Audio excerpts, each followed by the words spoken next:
record. Oke, sudah bisa di-record ya. Jadi sebelum kita mulai, saya akan tampilkan dulu CV dari Dr. Fajar Bhaskara.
Iya, demikianlah introduction curriculum vitae dari Dr. Hewan Bhaskara Fajar Lukito.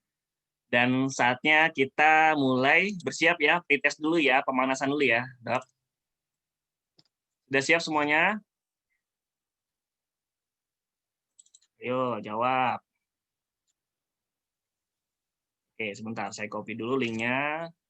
Dan akan diutamakan ke Dr. Hewan yang telah menjadi member di WhatsApp group di The Pet Show. Oke, bentar, saya copy. Ready, Docs? Siap. 3, 2, bentar. Everyone in the meeting. Oke, silakan. Ada di chat box-nya. Kita kasih waktu 3 menit ya, Dok, untuk menjawab pretest yang akan berhadiah door prize dari sponsor kita, PT Mulia Karya Vetatama, MK Vet Friend of Pets and Pets, dan juga dari PT Sistar Indonesia. Dan pada malam hari ini, saya dan juga Dr. Fajar menggunakan scrub suit dari MK Vet. Nah, kasih lihat, Dok. Ini bahannya enak banget, adem, anti darah, anti parasit, anti bakteri, dan juga dia meneruskan cairan-cairan gitu ya yang splashing kena scrubnya. Gimana? Bajunya muat, scrubnya, Dok Fajar? Muat, Dok. Muat, Dok. Wah, ini siap nih, bisa di branding buat area Malang nih kayaknya nih. Wah, boleh banget, Dok. Diskon ya, Dok? Diskon ya. Endorsement nanti sama Dr. Muntovia.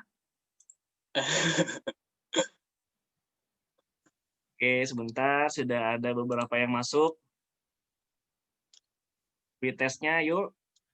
Kita tunggu 2 menit lagi. Wah, ini Dr. Fajarnya juga ikutan.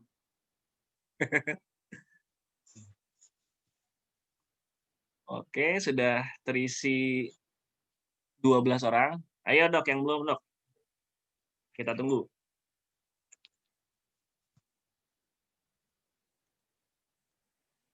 Monggo diisi 1 menit lagi.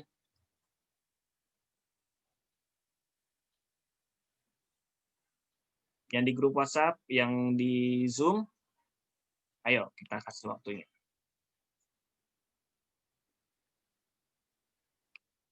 Wah, langsung. Oke, full sudah banyak. Ya, nanti 4 yang teratas akan kami berikan hadiah. Nanti akan saya tinjau ya, saya review hasilnya seperti apa setelah acara ini.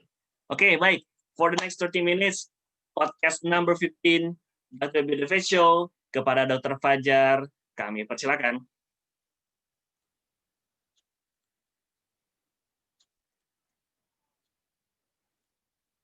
Silakan, Dok. Sudah terlihat? Ya, selamat malam semuanya, rekan-rekan. Kepada Dr. B dan sponsor, saya ucapkan terima kasih atas kesempatannya. Jadi hari ini kita akan, atau saya akan sharing mengenai introduction to Bearded Husbandry and Common Disease.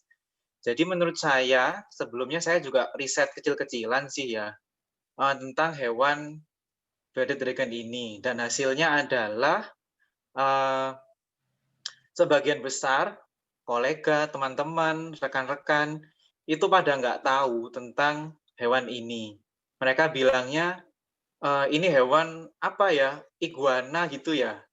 Nah, jadi saya merasa bahwa hewan ini masih belum cukup populer, jadi akan saya sharingkan mengenai hal-hal yang introduction-nya dulu aja. Tentang hewannya itu seperti apa, kemudian gimana perawatannya, dan penyakitnya apa. Next slide, Dok. Nah, jadi ini adalah penampakannya dari hewan bearded dragon.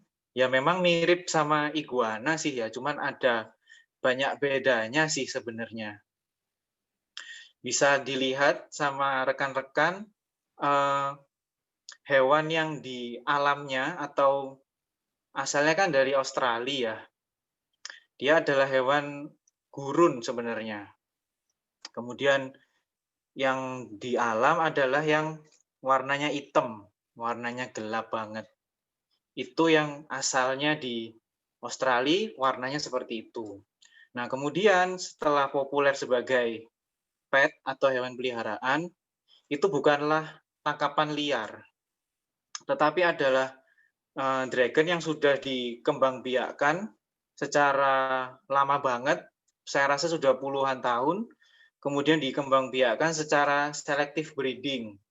Kemudian hasilnya diperolehlah warna yang seperti gambar satunya itu, yang warnanya oranye. Jadi macam-macam banget, Dok, warnanya. Ada oranye, ada merah, ada putih juga ya.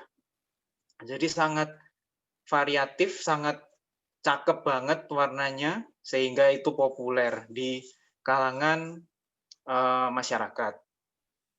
Selain dari warnanya, yang bikin ini hewan populer itu juga perilakunya. Perilakunya cukup tenang, cukup nyaman untuk berinteraksi dengan manusia.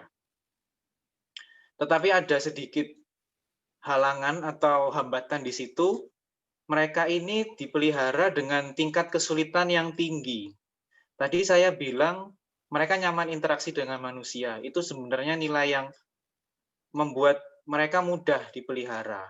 Tetapi yang sulit adalah bagaimana kita bisa menciptakan lingkungannya itu.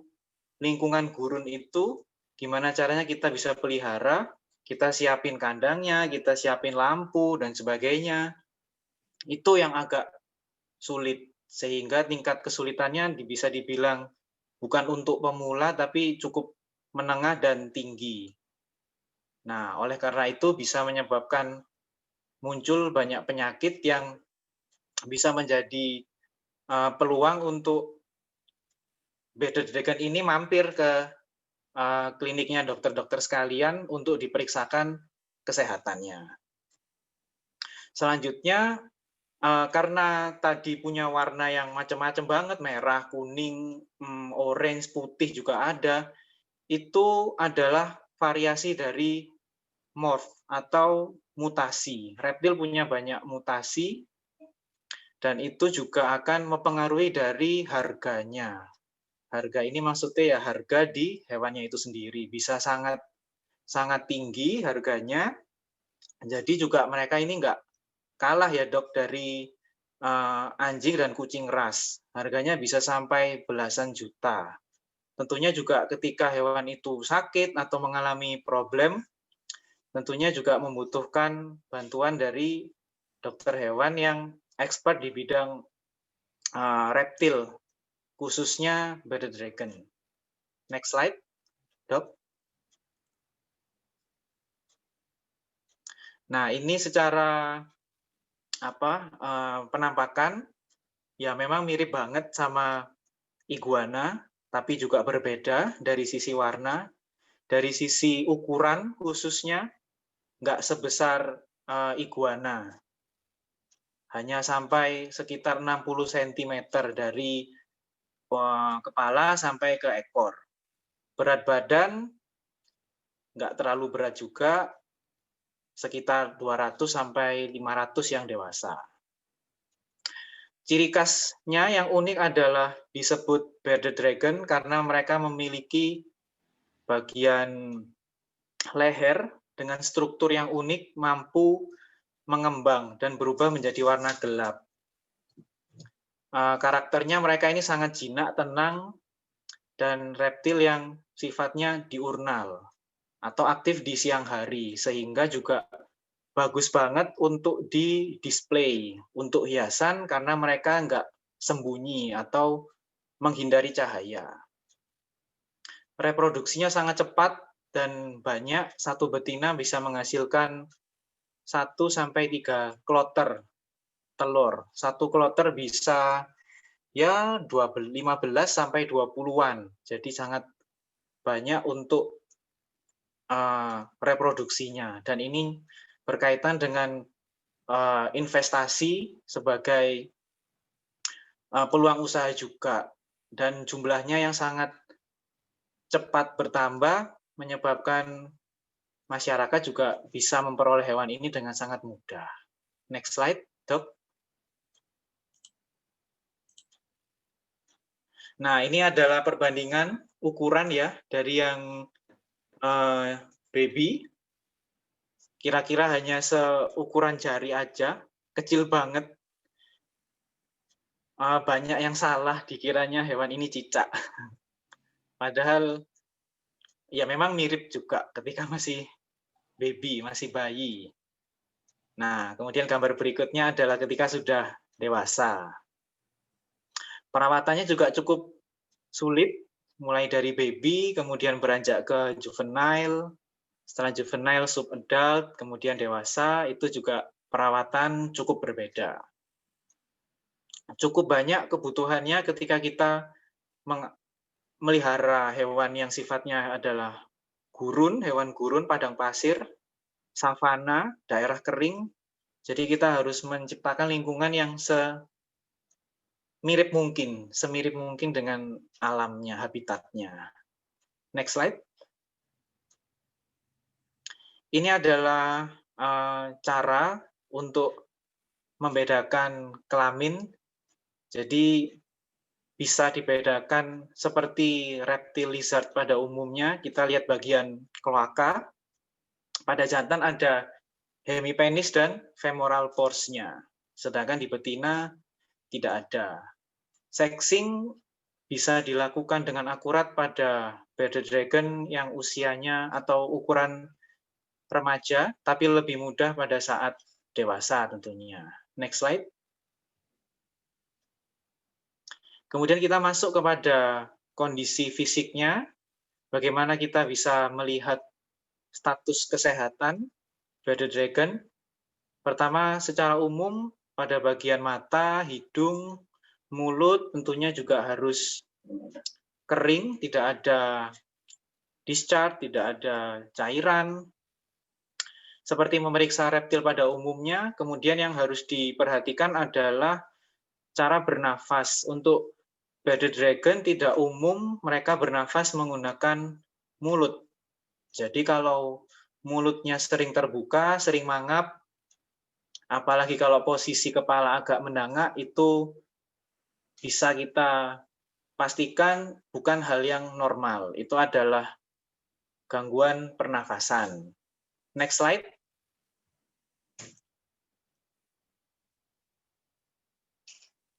Nah, ini adalah gambarnya ya, jadi bisa terlihat dengan jelas bagian anatomi bagian wajah, bisa dilihat dengan detail bagian mata, bagian hidung, mulut, semuanya harus bersih. Bearded dragon yang sehat selalu tampak cerah, bersih, tidak ada kotoran, tidak ada discharge, posisi kepala juga seperti itu, tidak mendangak. Pada kondisi kepanasan atau suhu sedang tinggi, bisa saja mereka akan membuka mulutnya. Itu adalah hal yang normal, merupakan proses termoregulasi. Tetapi ketika kondisi selalu terbuka mulutnya, disertai kepala yang mendangak, jelas bukan hal yang normal. Kita bisa lihat dari situ ya, itu sudah jelas sekali bagian wajah dan mukanya. Next slide.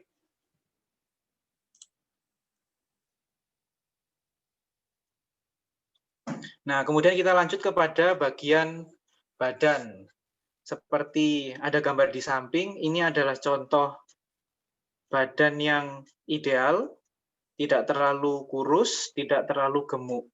Ciri khasnya adalah punya banyak duri di bagian samping. Kemudian tulang spine atau tulang belakang tidak terlalu terlihat atau teraba.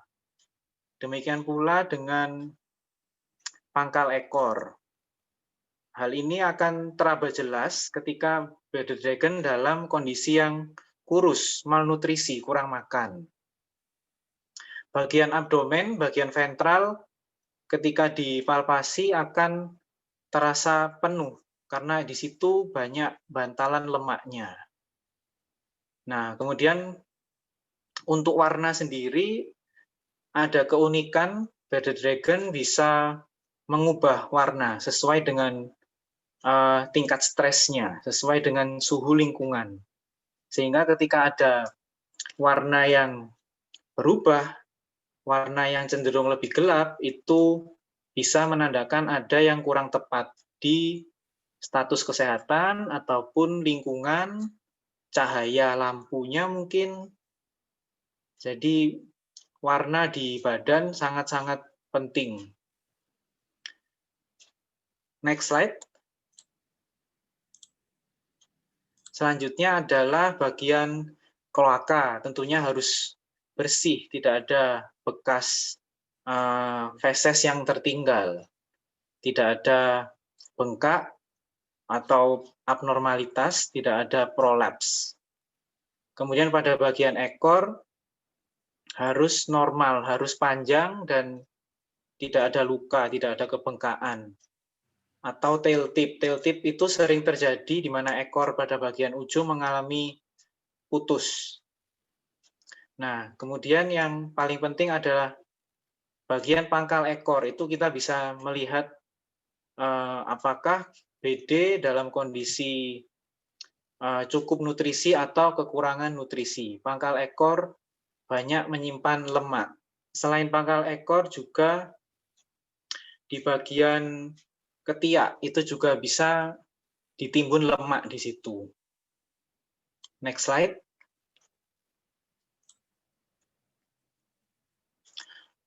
Kita lanjut ke perilaku. Perilaku dari BD sangat unik. Dan perilaku ini juga menentukan bagaimana kesehatan mereka. Jadi yang paling utama adalah perilaku basking atau kita sebut apa ya, menghangatkan diri, berjemur. BD adalah hewan gurun, bisa berjemur berjam-jam di habitat aslinya. Berjemur digunakan untuk menghangatkan tubuh, mencerna makanan, dan menyerap vitamin D3. dari matahari. Itu adalah kegiatan yang rutin mereka lakukan. Jadi bearded dragon yang normal hampir selalu akan berjemur. Sehingga ketika ada BD yang menghindari area basking atau area berjemur, mereka nggak berjemur dan malah bersembunyi, kemungkinannya ada beberapa hal. Paling sering mereka ada penyakit atau salah pengaturan setting kandang. Suhu kandang, suhu lampu terlalu panas sehingga mereka menghindari lampu dan menghindari berjemur. Hal ini yang menyebabkan juga BD ini disukai sebagai hewan pajangan karena sangat terlihat banget di bawah lampu. Next slide. Nah, ini adalah contohnya dokumentasi pribadi selalu berjemur. Bahkan ketika jam 11 siang, jam 12 siang, bisa mereka berjemur dan cukup kuat berlama-lama di bawah matahari. Karena memang secara habitat hewan yang membutuhkan banyak sinar matahari. Berbeda dengan gambar sebelahnya, ini malah menghindari sinar lampu. Ini pada kondisi ketika sakit. Ada juga kondisi BD ini mengalami semacam tidur panjang atau secara istilah disebut brumation. Kalau di habitat cukup sering dialami karena Australia mengalami 4 musim. Jadi ketika di musim winter tidak ada sinar, secara fisiologis mereka harus bersembunyi.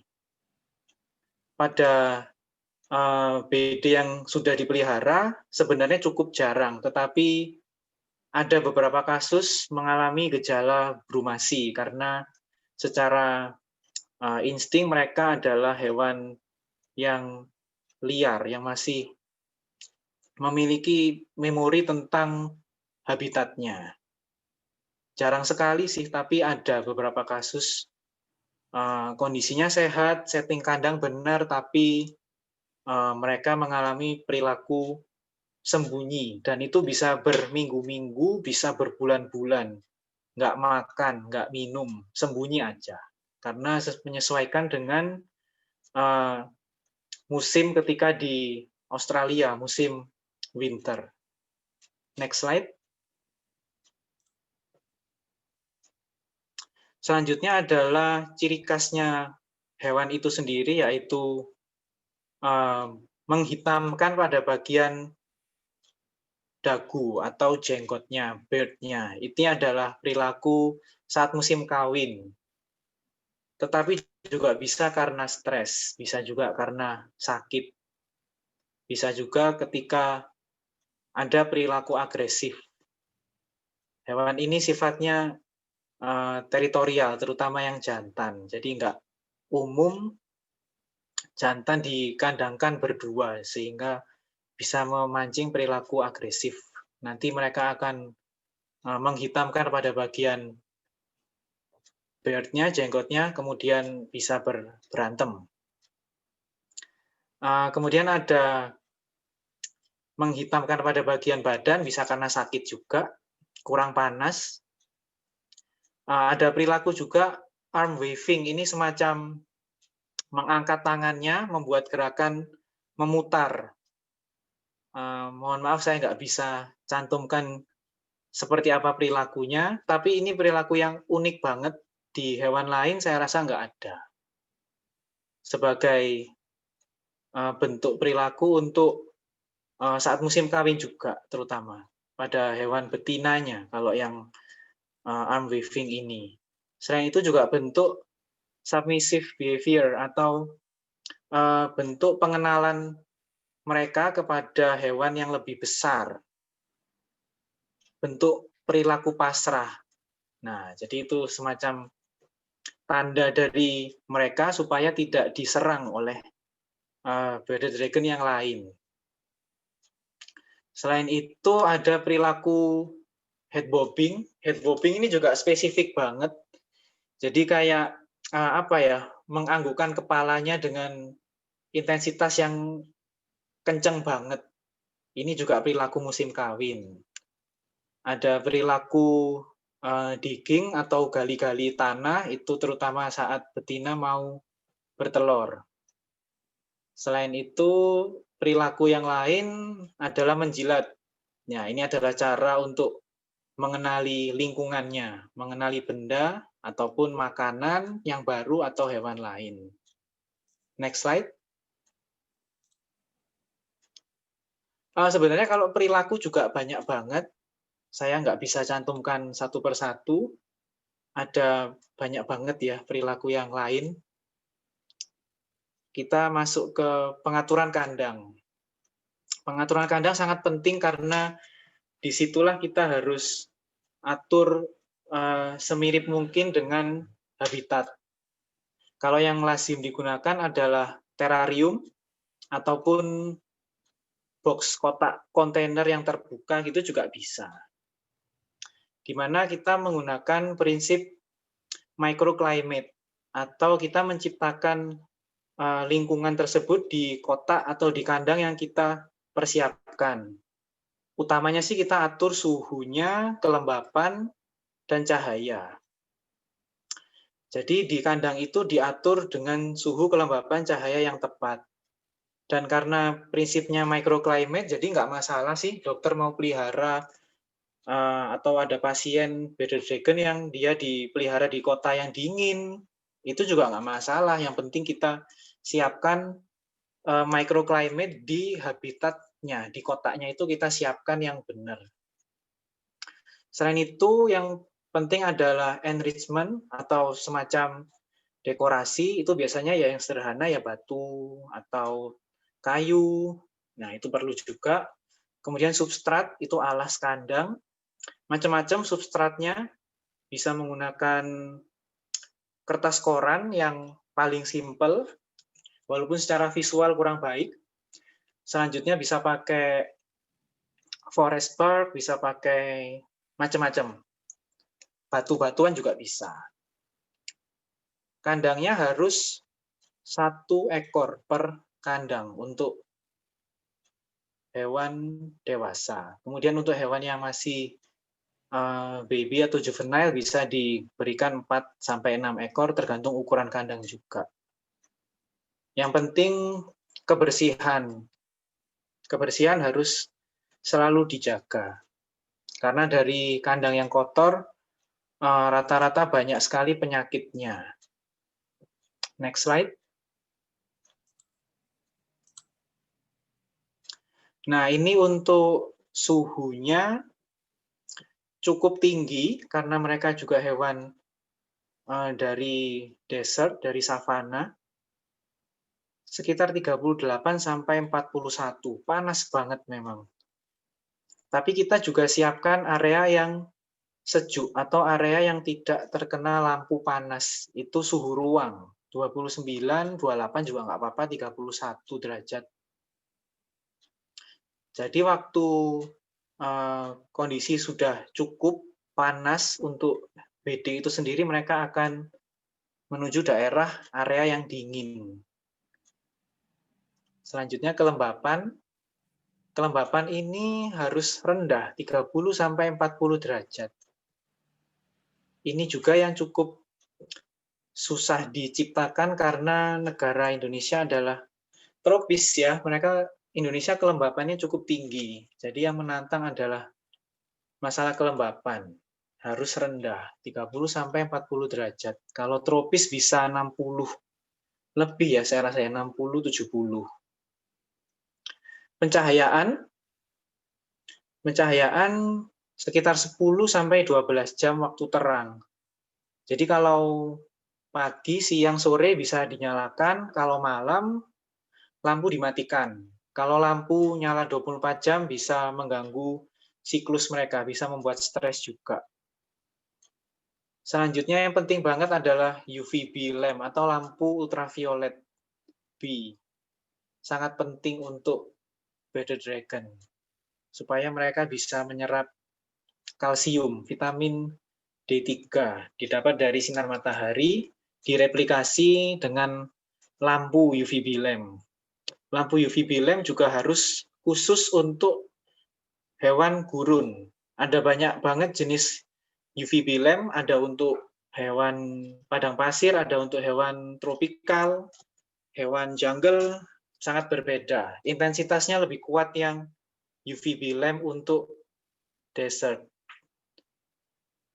Problemnya lampu UVB lamp ini sangat mahal dan harus diganti setiap maksimal 6 bulan. Bisa 3 bulan aja harus diganti. Ini yang cukup menantang juga untuk husbandry-nya Bearded Dragon karena lampu sangat mahal dan harus cepat diganti. Tapi untungnya kita negara tropis, matahari bisa ada sepanjang tahun, jadi bisa kita gunakan jemur langsung di luar, kenain matahari secara langsung, itu juga bisa sebagai pengganti UVB lamp. Next slide. Nah, ini salah satu contoh setting kandang yang sederhana banget. Cuman ada lampu 2, itu ada lampu panas yang sebelah kiri, yang di bawahnya batu warna abu-abu, itu lampu panas. Jadi ketika ingin berjemur bisa langsung ke lampu panas. Kemudian yang lampu sebelahnya adalah lampu UVB. Itu untuk membantu penyerapan kalsium untuk sintesa vitamin D3. Selanjutnya ada substrat. Pakai kertas koran sih, supaya mudah untuk menjaga kebersihannya. Tapi untuk tampilan yang lebih bagus, bisa menggunakan substrat forest bark, coco peat, pellet, wood pellet juga bisa, dan lain-lain. Untuk UVB lamp sendiri, idealnya adalah UVB lamp yang panjang lampunya, bukan lampu pijar. Ini yang saya pakai adalah lampu pijar. Jadi cakupannya lebih pendek daripada lampu yang panjang. Itu lebih bagus, lebih ideal. Tapi kalau bisa dijemur di luar itu juga sebagai penggantinya, pengganti lampu UVB. Kira-kira kalau kandang yang simple, ya seperti ini aja sih. Next slide. Nah, ini adalah contoh kandang yang lebih cakep ya. Untuk display sangat bagus. Tentunya untuk menjaga kebersihan, untuk perawatan juga sangat susah. Karena banyak sekali ornamen di situ. Kalau yang di gambar ini adalah contoh kandang yang sifatnya bioaktif.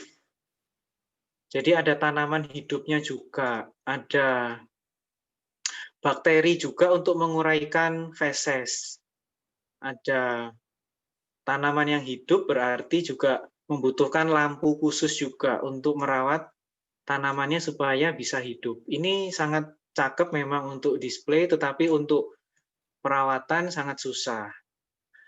Kemudian untuk hewannya sendiri juga harus kondisi yang sehat. Ketika kondisi sakit, kita tempatkan kandang seperti ini tidak optimal untuk mengetahui penyakitnya seperti apa dan mengobatinya juga susah. Memantau perkembangannya pun juga susah karena kandang terlalu besar, terlalu banyak ornamennya. Tapi kalau untuk display ya keren banget ya, cakep banget untuk display. Next slide. Kemudian kita lanjut kepada makanan. Makanan ini sangat penting karena banyak sekali kesalahan dalam pemberian pakan. Dan kesalahan tersebut juga berujung kepada penyakit. Makanannya kalau pada BD ini termasuk omnivore. Jadi mereka makan sangat banyak sekali makanan yang bisa diberikan. Ya, namanya juga hewan gurun. Di gurun kan makanan juga jarang banget. Jadi ketika ada makanan, mereka akan makan. Itu juga yang menyebabkan mereka rentan obesitas, karena kita kasih makan secara berlebihan. Dan mereka memang bisa makan dengan banyak sekali. Bisa makan dengan banyak sekali. Opportunistic eater, mereka bisa makan banyak banget. Umumnya kita bedakan makanannya adalah sayuran dan serangga. Bermacam-macam serangga, paling gampang dia bisa mencari jangkrik, beberapa jenis ulat. Kemudian ada makanan khusus juga yang harus kita ternakkan sendiri karena tidak dijual secara umum di pasar hewan gitu ya. Jenis-jenis kecoa, jenis-jenis belatung juga ada yang susah dicari, ulat pun juga ada yang susah dicari. Jadi harus dikembangbiakkan sendiri. Makanan yang toksik atau sebaiknya dihindari adalah ulat Hongkong, karena ulat Hongkong sangat susah dicerna, mengandung banyak kitin pada bagian kulitnya, itu juga susah dicerna dan bisa menyebabkan penyakit. Kunang-kunang sangat beracun, tapi kunang-kunang saya rasa juga sudah jarang ditemukan ya, jadi nggak masalah. Alpukat dan bayam beracun juga. Kemudian untuk makanan harus diberikan sesuai dengan ukuran dari BD. Jadi ukuran baby, juvenile, dan adult itu makanannya berbeda secara preparasi atau persiapan. Harus disesuaikan dengan ukuran mata. Jarak antar kedua mata itu adalah patokan dalam menentukan ukuran makanan. Makanan yang terlalu besar bisa menyebabkan susah untuk dimakan, bisa menyebabkan muntah, atau yang paling berbahaya bisa menyebabkan penyakit impaksi. Nanti kita bahas sedikit tentang impaksi. Itu karena makanan tidak sesuai dengan ukuran. Tidak perlu memberikan makanan di malam hari karena bearded dragon harus terkena panas untuk mencerna makanan. Nah, karena sifatnya yang opportunistic eater, rentan obesitas, bearded dragon yang dewasa cukup diberikan makan setiap beberapa hari sekali. Jadi ada waktu untuk puasa. Next slide.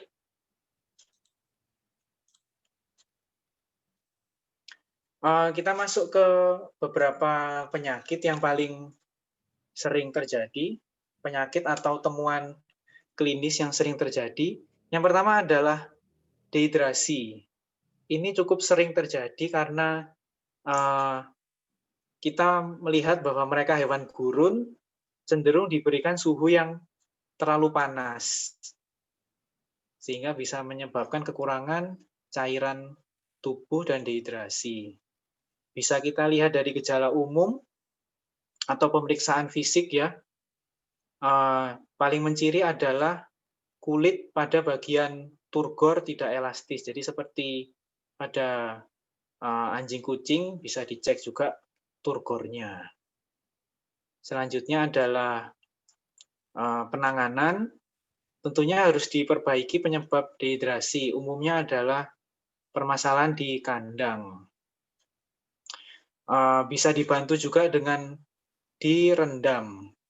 Jadi bearded dragon perlu direndam secara rutin, ya seminggu sekali atau 2 kali dengan air hangat yang lebih bagus untuk memberikan akses supaya mereka bisa minum.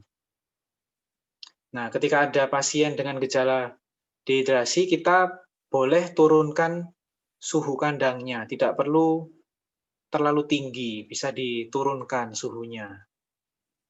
32-34 derajat. Terapi cairan bisa diberikan bila perlu, kemudian perbaiki nutrisinya juga. Next slide.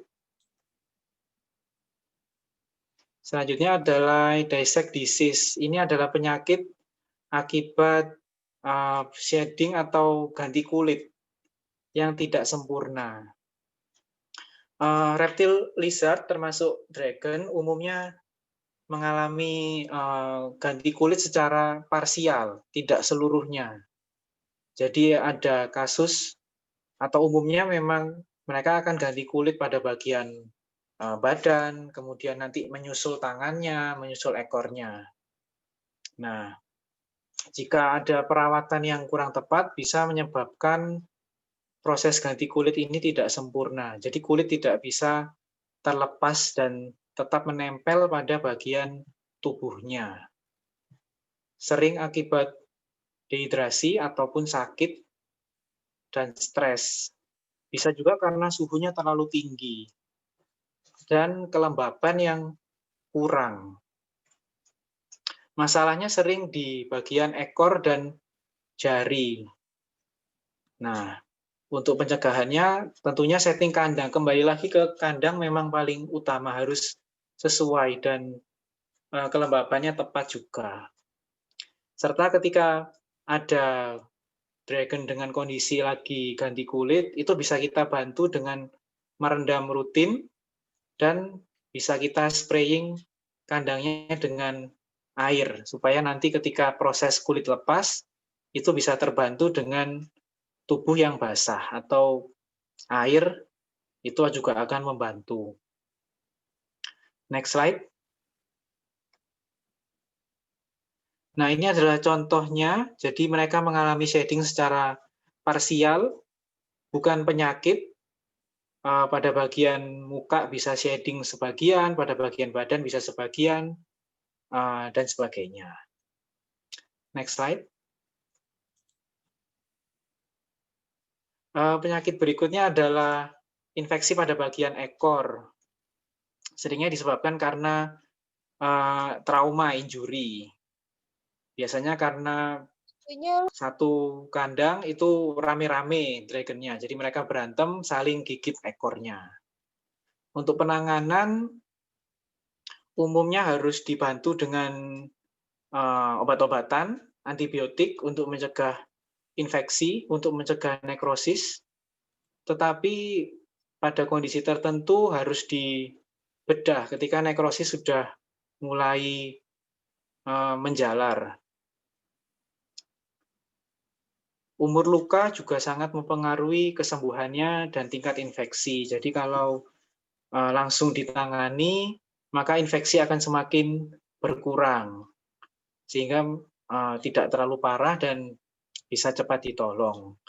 Pada beberapa kasus juga akan mengalami putus sendiri ekornya, karena sudah nekrosis. Next slide.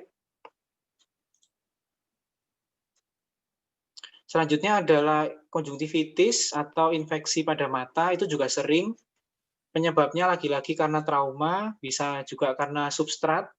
Substrat seperti pasir itu bisa mengenai mata dan menyebabkan infeksi. Gejalanya juga bisa dilihat ada selaput yang radang atau matanya yang tertutup. Mata tertutup juga menyebabkan penurunan nafsu makan karena kesulitan saat mengejar makanan. Makanannya kan serangga hidup, jadi membutuhkan penglihatan yang bagus untuk makan.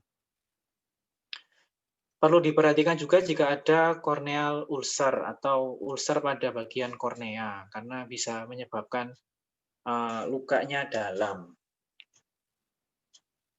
Selain karena kesalahan di kandang atau karena berantem, bisa juga karena gagal shading. Jadi shading yang tertinggal di bagian mata juga bisa menyebabkan gangguan atau penyakit mata. Penyakit mata juga erat hubungannya dengan pernafasan, overdosis vitamin A, penyakit parasit, atau lampu yang terlalu terang, atau posisi lampu yang salah. Jadi kalau posisi lampu nggak boleh miring, harus tegak lurus dari atas. Kalau yang posisi lampu harus seperti itu supaya tidak mengganggu penglihatan atau terlalu silau. Lampu-lampu UVB, lampu-lampu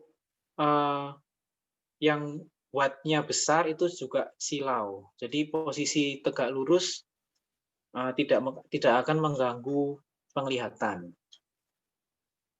Next slide.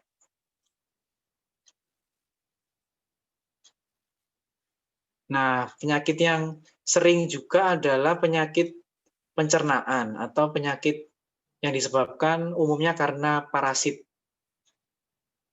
Hal ini sangat sering karena bearded dragon pemakan serangga.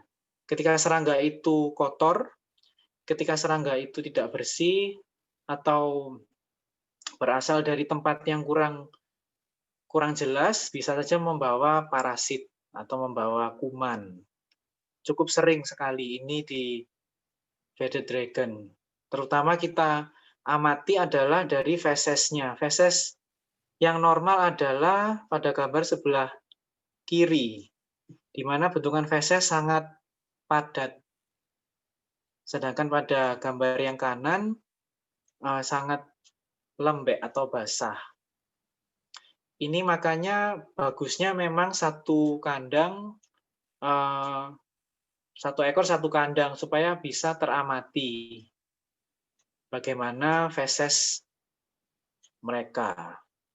Kalau kandangnya ada satu kandang misalnya berisi beberapa ekor, itu juga akan menyebabkan penularan. Yang paling sering adalah cacing, helmin, kemudian coccidia, sering juga, protozoa juga sering. Dengan gejala yang sama, fesesnya lembek, disertai gejala umum seperti penurunan nafsu makan, dehidrasi, lesu. Yang paling menciri adalah di bagian fesesnya, pada fesesnya tidak normal. Next slide. Ini adalah salah satu contoh kasus yang saya temui. Jadi pada gambar sebelah kiri ditemukan kista protozoa. Ini pun saya juga masih perlu identifikasi lagi karena nggak paham jenisnya juga. Tapi setelah saya diskusi dengan dokter senior, cenderung mengarah ke kista protozoa yang bulat-bulat warna hitam, gambar sebelah kiri. Nah, sedangkan yang gambar sebelah kanan di bagian tengah, semoga kelihatan, itu tampak seperti telur cacing. Belum bisa diidentifikasi juga, mungkin nanti kalau ada yang lebih paham bisa sharing mungkin ya, untuk identifikasi parasitnya. Tapi memang mengarahnya ke nematoda sih ya, bentuknya lonjong telurnya. Cuman juga belum bisa tahu secara pasti saya nama identifikasinya apa. Cukup sering telur cacing ditemukan. Ini saya cek secara natif aja, jadi cukup mudah juga mengambilnya. Kemudian sesuai yang saya pelajari juga, sebenarnya parasit pencernaan ini sifatnya bisa komensal, atau itu merupakan bagian dari mikroba pencernaan mereka. Jadi ada kalanya ketika ditemukan kasus atau temuan parasit ini, tidak ada gejala yang signifikan. Artinya kondisi pasien tetap sehat, tetap makan yang bagus, nggak ada aktivitas yang berkurang. Memang ada abnormalitas di feses, tetapi tidak ada penurunan nafsu makan. Nah, itu berdasarkan diskusi dan literatur yang saya baca, bisa juga parasit bersifat komensal. Jadi bisa aja normal, ya, nggak ada penurunan nafsu makan. Umumnya disertai penurunan nafsu makan pada kasus ini. Next slide. Nah, ini ada video, semoga bisa diputar. Ini video parasit pencernaan juga. Sama, saya juga nggak bisa identifikasi, tapi tampaknya sih seperti entamuba ya, atau flagellata ya. Perbesaran 10x10 kalau saya nggak salah. Natif juga.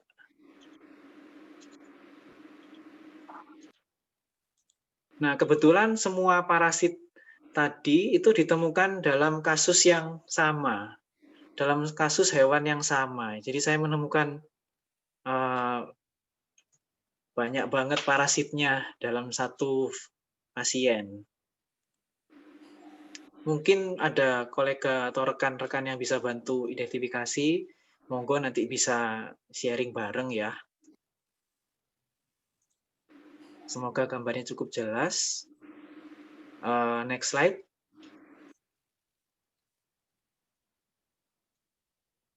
Kemudian kepada pengobatannya cukup banyak yang harus diperhatikan. Pertama, ketika ada gejala kekurusan atau penurunan nafsu makan, harus kita bantu dengan pakan dan cairan. Pakan ini bisa disuapkan atau bisa menggunakan variasi pakan yang lain untuk memancing nafsu makan. Beberapa jenis serangga itu bisa diberikan secara bergantian untuk menghindari kebosanan. Setting kandang juga harus dibenarkan jika ada yang salah. Kemudian untuk pengobatannya sendiri bisa menggunakan obat-obat yang cukup umum juga seperti Panacur atau Fenbendazole, Metronidazole, dan Bicox, Toltrazuril. Cuman memang harus diidentifikasi dulu secara tepat jenis-jenis parasit pencernaannya. Dan yang cukup menantang, pengobatan parasit harus rutin dan harus diulang untuk kesembuhannya. Perlu juga diberikan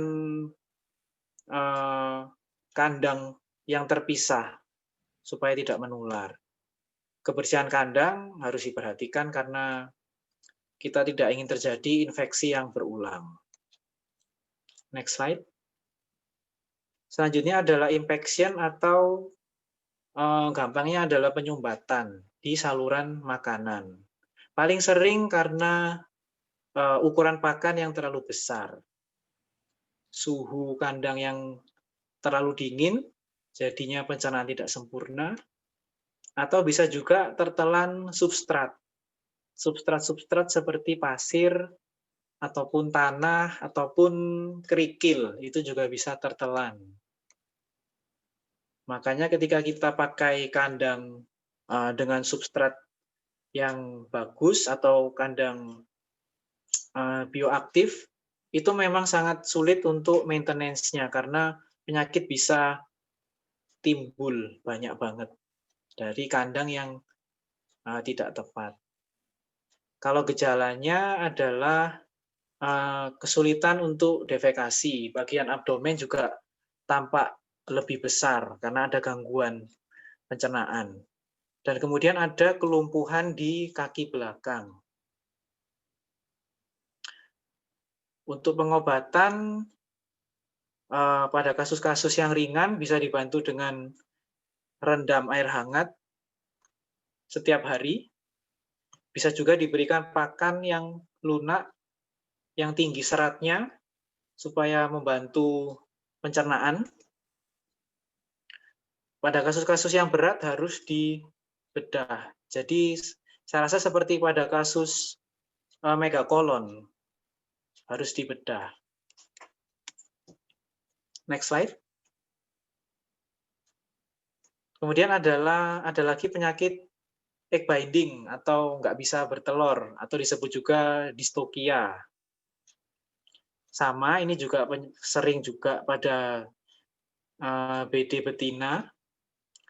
Sifatnya bisa disebabkan yang obstruktif, yaitu faktornya karena ada gangguan di jalur keluarnya telur, misalnya ukuran telur terlalu besar, pelvis terlalu besar, atau anatomi ovidak yang tidak normal. Yang paling bisa teramati adalah yang sifatnya karena non-obstruktif, lagi-lagi karena kesalahan pemeliharaan. Tempat bertelur tidak ada, kandang kurang tepat, nutrisi, dan penyakit. Next slide. Gejalanya umum juga ya, nggak mau makan, lesu, kemudian ada perilaku seperti menggali-gali, sering merejan, bisa juga sampai prolaps. Nah, ketika kita cek pada bagian abdomen, bisa kita raba kalau ada telurnya di situ. Pada bagian abdomen ada bentukan-bentukan telur, abdomen juga terasa besar dan sangat tegang. Normalnya perut bearded dragon ketika kita raba cukup rileks, tidak tegang. Kalau tegang berarti ada kelainan di situ, ada penyakit. Next slide. Selanjutnya adalah preovulatory stasis. Ini juga termasuk dalam egg binding juga, tapi berbeda di awalnya. Kalau yang egg binding itu sudah berbentuk telur. Telur yang sudah matang, tetapi tidak bisa keluar. Nah, kalau yang preovulatory stasis ini egg binding dalam kondisi sebelum ovulasi. Jadi bentuknya adalah folikel dan egg yolk. Terjadinya karena kegagalan dalam siklus pembentukan telur. Untuk penyebabnya juga masih belum diketahui, namun dugaannya kembali lagi kepada perawatan, yaitu kekurangan lampu UVB. Hubungannya sama dengan kalsium, karena pembentukan telur juga butuh kalsium. BD yang tidak dikawinkan juga diduga bisa menyebabkan kondisi ini. Selain itu, masalahnya adalah nutrisi dan genetik. Next slide.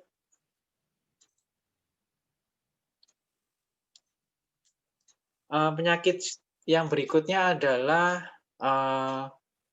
metabolic bone disease. Ini sangat sering juga. Ada gangguan dalam penyerapan kalsium atau kekurangan kalsium. Awalnya juga dari kandang yang salah, pakan yang salah. Kita tahu kalau kalsium dan fosfor dan D3 itu harus bekerja secara seimbang supaya ada penyerapan. Kalsium harus dibantu dengan D3 untuk penyerapan. D3 diperoleh dari sinar ultraviolet. Dari lampu UVB juga bisa, dari matahari. Untuk bearded dragon kurang optimal dalam menyerap vitamin D3 secara peroral. Injeksi juga kurang optimal. Paling bagus memang harus dari lampu. Fosfor juga harus seimbang, tidak boleh terlalu tinggi. Fosfor mengganggu kalsium. Fosfor ini cukup tinggi di serangga. Serangga-serangga memiliki nilai fosfor yang tinggi, jadi harus diberikan bubuk kalsium juga. Kita harus tingkatkan kalsiumnya supaya nggak kekurangan. Dibantu juga oleh vitamin D3 dari lampu atau matahari. Kalau MBD ini gejalanya paling menciri adalah kelemahan dan gangguan di pertulangan dan otot. Kalsium juga bekerja di otot juga ya, dan tulang. Gejalanya adalah ototnya tremor atau bergetar. Pada kasus yang parah juga bisa mengalami kelumpuhan. Jadi gejalanya juga mirip sama infection, kelumpuhan juga. Kalau sudah kronis bisa menyebabkan deformitas, seperti pada gambar di sebelah kanan itu ya. Tulangnya kan bisa deformitas, bisa bengkok-bengkok gitu. Badannya juga nggak bisa berdiri tegak. Itu sudah sangat parah dan tidak bisa disembuhkan. Untuk terapinya sangat banyak banget sebenarnya. Menurut saya harus dibahas secara lebih dalam karena penyakit juga sifatnya ini kan metabolis ya, jadi sangat kompleks sebenarnya. Tapi secara inti adalah ya kandangnya lagi sih ya, setting kandang dan suplemen kalsiumnya, kemudian serangganya apakah diberikan dalam porsi yang benar. Intinya di kandang sama di pakan, dan suplemen kalsiumnya. Lampu sangat penting atau dijemur itu juga wajib. Penyakit-penyakit di BD sangat banyak. Next slide. Itu aja yang bisa saya bagikan. Kembali ke Dr. B ya. Ya, terima kasih banyak nih Dr. Fajar yang telah men-sharingkan banyak sekali ya introduction, tapi emang itu basic sekali. Tapi banyak juga yang salah fokus nih sama Dr. Fajar, banyak yang udah mention di Instagramnya katanya yang peserta perempuan langsung pada mention nih, bisa langsung dicek. Dan Wah. Oke, sebelum kita lanjut ke sesi diskusi, Dok, mungkin bisa sambil istirahat dulu, Dr. Fajar sejenak. Sudah banyak pertanyaan, namun akan kita tampilkan dulu ada pesan sponsor ya, Dok ya. Mohon izin yang pertama dari PT Sistar Indonesia, Dr. Adwin sudah ready di sana, Dok? Boleh di-unmute? Ya, silakan 3 menit, Dok Adwin.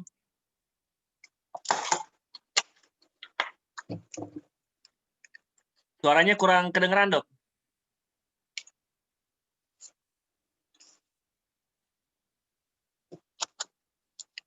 Adwin? Boleh disambung dulu suaranya, di turn on.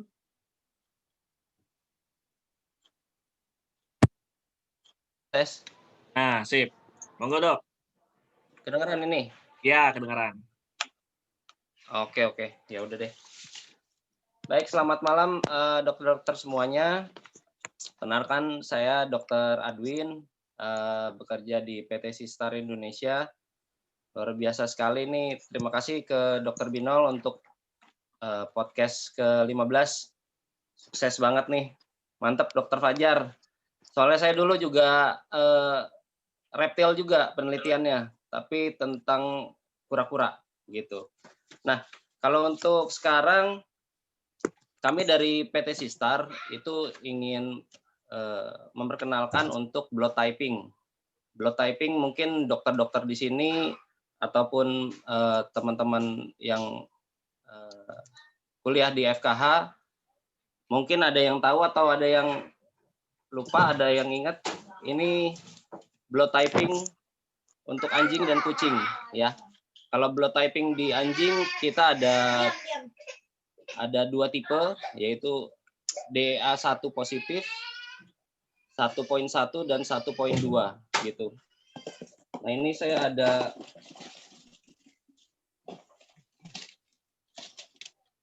kita dari Cap Bio dari Korea, itu ada alatnya untuk mengecek golongan darah. Jadi golongan darah ini diperlukan sekali untuk kalau terjadi harus transfusi darah antara anjing pendonor dan penerima, itu harus matching ya. Mungkin 1 kali dilakukan bisa kalau misalnya dia tidak sama golongan darahnya, tapi kalau yang kedua kali itu akan fatal akibatnya. Jadi kita harus tahu golongan darahnya ini dia sesuai enggak gitu ya. Jadi DA1.1 harus dengan DA1.1. Tapi kalau misalnya yang kedua kali 1.1 dan 1.2 itu malah fatal ya. Untuk kucing ada golongan darahnya A, B dan AB ya. Jadi ini juga sangat penting untuk kita nanti praktek ataupun dokter-dokter yang menghadapi Ketri. Nah, itu kalau misalnya lagi dikawinkan, kalau golongan darahnya beda, itu nanti akan terjadi cacat untuk keturunannya. Jadi ini investasi bagus banget ya. Kalau misalnya kita bisa mengedukasi klien kita untuk mereka melakukan cek golongan darah ya. Jadi biasa beberapa dokter di daerah Jabodetabek itu sudah mulai melakukan. Jadi si klien ini mengecekkan golongan darah hewannya supaya nanti jika ada gangguan misalnya parasit darah ataupun tumor ataupun fraktur dan membutuhkan darah, itu sudah langsung tahu matching ya. Mungkin teman-teman bisa nanti japri saya untuk lebih detailnya untuk blood typing. Dan yang kedua ini ada FPV. Kita FPV untuk pengecekan panle ini lagi booming banget karena lagi wabah panle agak lumayan dan ini sangat-sangat efektif untuk pengecekan panle. Jadi medianya hanya feses, tinggal dicek langsung dalam waktu 10 menit ketahuan hasilnya, kita bisa isolasi, terus bisa arahkan apakah ini penanganannya secara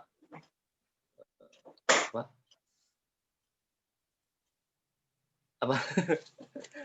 Jadi untuk tahu apakah ini benar dia panle atau bukan gitu. Jadi diagnosa yang tepat itu menentukan ketepatan diagnosa dan penanganan untuk hewannya ya. Paling itu aja dari saya. Untuk saat ini kita ada promo untuk diskonnya 25 plus 5%. Jadi nanti bisa diinfokan oleh Dr. Binol juga. Ya, Siap, itu Dok. aja. Dan Terima jadi kasih. door prize malam ini mana, Dok? Door prize-nya nanti pemenangnya aja. Iya, dapatnya mana nih? Blood test kit atau Kayaknya viral blood test test. kit? Ini lumayan loh harganya. Oh, jadi door prize malam Harganya ini ya? ini sekitar 400 ribuan gitu, Tuh. satu blood test gitu. Jadi ini kalau misalnya dicek ke pasien, ini bisa kita charge harganya lumayan. Jadi investasi yang sangat-sangat baik gitu. Ya. Ya, kita tunggu buat door prize-nya, Dok. Terima kasih Dr. Oke. Adin dari PT Sistar Indonesia, dan selanjutnya satu lagi ada dari MKVet. Saya akan share video rekamannya. Warahmatullahi wabarakatuh. Kami dari MKVet sebelumnya mengucapkan terima kasih untuk kesempatannya yang diberikan kepada kami untuk bergabung dalam acara ini. Semoga kita selalu sehat ya dokter ya. Pada kesempatan ini saya akan mempresentasikan tentang drapes. Ada 3 produk dari bahan ini, yaitu drapes, gaun oka, dan baju oka. Yang akan menjelaskan yang akan kami tekankan itu untuk bahan dari drape ini. Drape ini berbahan japandril yang sudah ditreatment. Jadi kain japandril yang sudah ditreatment dan dia bersifat anti darah, anti bakteri, dan water repellent. Jadi water repellent itu seperti efek air di atas daun talas. Dan semua itu sudah tersertifikasi ya dok, ada sertifikatnya. Yang dimaksud dengan water repellent itu ada seperti ini dok, saya akan demokan.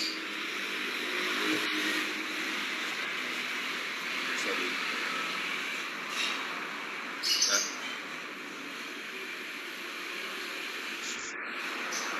seperti itu, karena dia sudah ditreatment jadi nggak basah kainnya. Ini berlaku juga untuk darah, nggak cuma air. Untuk dia kena darah juga akan seperti ini. Dan ini sifat water repellent ini dia bertahan sampai 80 kali cuci ekstrim. Sekali lagi 80 kali cuci ekstrim untuk sifat bahan ini seperti itu. Kemudian yang kedua, di sini di depan saya ini ada alat UC 32B FET. UC 32B FET. Ini adalah urine analyzer atau alat analisa urin. Jadi di dalam sini ada urine analyzernya, ada printer, kemudian ada strip tray, ada power adapter, ada check strip, dan ini reagennya, reagen untuk menganalisa urin ada di sini. Untuk cara kerjanya itu nanti bisa saya jelaskan via video WhatsApp atau via DM Instagram kami. Jangan lupa follow Instagram kami di MKV Jogja atau MKV Jakarta. Di Facebook juga sama, MKV Jogja dan MKV Jakarta, atau bisa langsung japri ke nomor WhatsApp kami aja yang sudah ada di katalog, nanti akan yang sudah di-share kepada di WA group ya, dokter ya. Oke, sekian dulu dari saya. Jika ada yang ingin ditanyakan, silahkan langsung hubungi kami aja. Terima kasih. Assalamualaikum warahmatullahi wabarakatuh.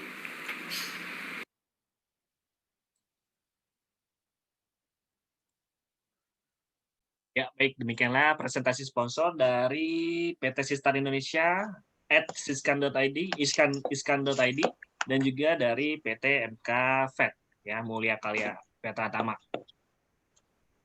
Baik, untuk selanjutnya adalah sesi diskusi bersama Dr. Fajar, dan pada saat ini yang akan melead sesi diskusi kita, seperti tidak biasanya ada Dr. Putra, ya, namun karena istrinya baru saja partus melahirkan, jadi harus menjadi ayah yang baik, harus menjaga setiap 1 jam gitu ya.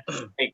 Dan kali ini co-host saya adalah kru Dr. B juga, ada Dr. Hewan Afdi Pratama. Halo dok semuanya. Oke, siap. Silakan di Ya. lead. Pertanyaan ada puluhan ini Dokter Fajar ya. Udah siap dok? Siap, Dok. Siap. Baik, kita mulai dari yang pertama yang diajukan oleh Eko W. Wijayanto. Pertanyaannya, izin bertanya dok. Terongnya ungu. Labunya warna oranye. Ya. Oke, udah ya. Jadi yang pertanyaan pertama, izin bertanya dok, pas fungsi femoral pores pada hewan jantan itu apa ya? Fungsi femoral pores Iya. itu seperti anal gland pada mamalia. Jadi untuk teritori, untuk menandai wilayah, untuk musim kawin, untuk menarik betina, itu fungsi femoral pores. Oh ya, ada penyakit juga. Jadi ada kemungkinan ketika lingkungan atau kandang kurang bagus, sekret dari femoral pores itu bisa tersumbat.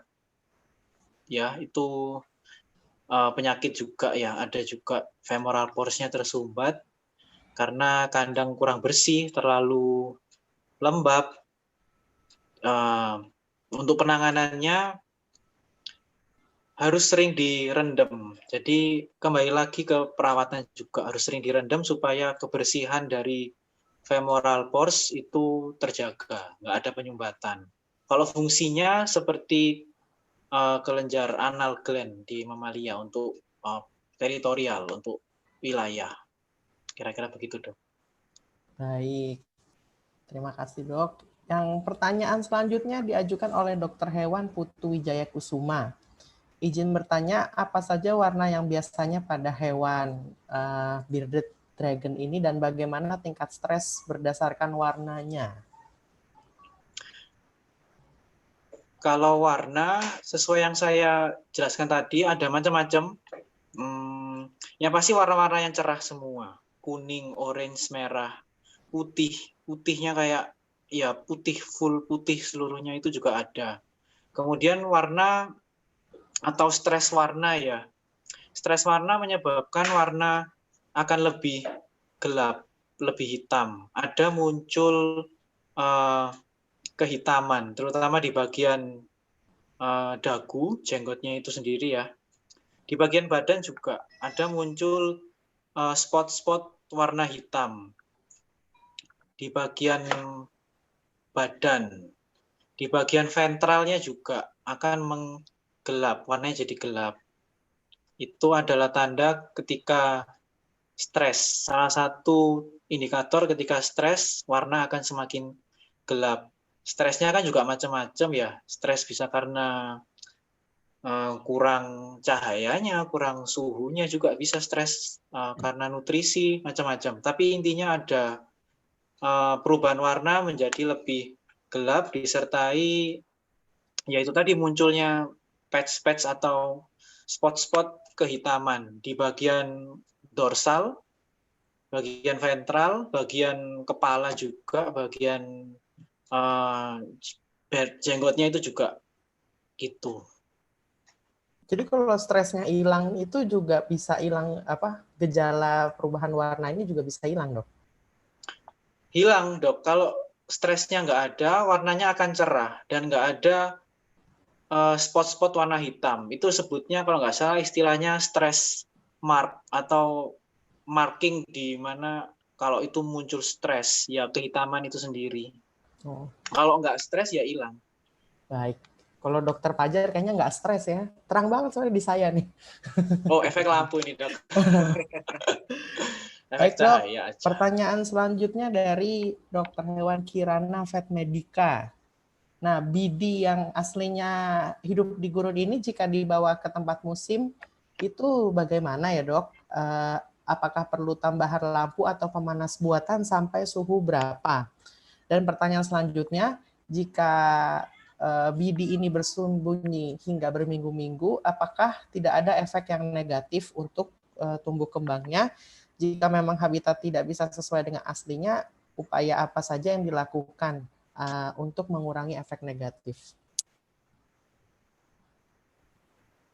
Yang pertama adalah BD yang kita atau yang ada di masyarakat ini adalah BD yang sudah ditangkarkan, yang sudah diselektif breeding. Jadi bukan BD yang dari tangkapan liar. Karena setahu saya dari Australia pun sudah melarang hewan ini dikeluarkan dari negaranya. Mulai tahun 1960-an itu sudah nggak boleh. Jadi semua yang beredar adalah hasil ternakan semuanya. Jadi udah cukup kita pelihara dengan suhu yang optimal sesuai dengan termogradientnya mereka, suhu gurun, suhu daerah kering harus kita siapkan.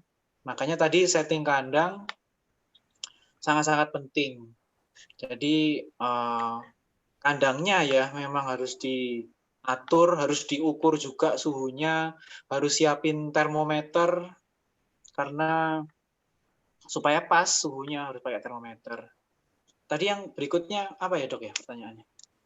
Pertanyaannya itu jika BD ini bersembunyi berminggu-minggu apakah ada efek negatif? BD yang sembunyi atau perilaku hiding selama berminggu-minggu itu harus kita gali lagi penyebabnya apa. Kalau memang karena siklusnya atau brumasi, itu adalah hal yang normal. Mereka bisa nggak makan berminggu-minggu, 1 sampai 2 bulan, itu normal, nggak apa-apa. Nggak makan 1-2 bulan, berat badan mereka tetap.